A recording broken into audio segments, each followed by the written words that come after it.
এই যে আবহমান বাংলার যে গান যে সৌন্দর্য তার গানে আমরা ঢাকা থেকে আজকে ছুটে এসেছি মানিকগঞ্জের পানীয় জুড়ে প্রাকৃতিক কৃষি কেন্দ্র নামে তারা গ্রাম রক্ষা আন্দোলন এবং গ্রামীণ মানুষকে সংগঠিত করে নিরাপদ উৎপাদনের জন্য তারা কাজ করছে এবং আজ এই আনন্দ উৎসবের পরে এখানে ধান কাটা উৎসব হলো নবান্ন উৎসব যেটাকে আমরা বলি এবং সেই উৎসবে ঢাকা থেকে অনেকেই অংশগ্রহণ করতে গ্রামীণ পরিবেশে খোলা হাওয়ায় আমরা সবাই এখান থেকে আমাদের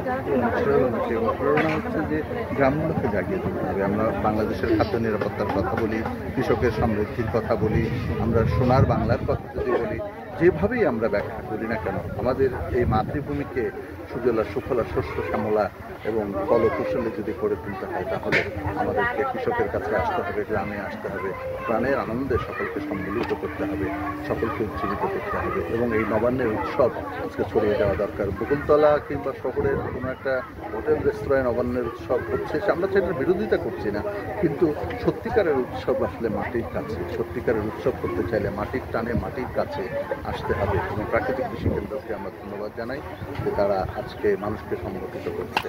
আমরা বিসেফ ফাউন্ডেশনের পক্ষ থেকে এই উদ্যোগকে সাধুবাদ জানাই এবং বিসেফ ফাউন্ডেশন এই ধরনের উদ্যোগকে ভবিষ্যতে সহযোগিতা করবে বলে আমরা প্রত্যাশা করি। আমাদের সকল থাকবে যে যেখানে আছেন সকলকে নবান্নের শুভেচ্ছা।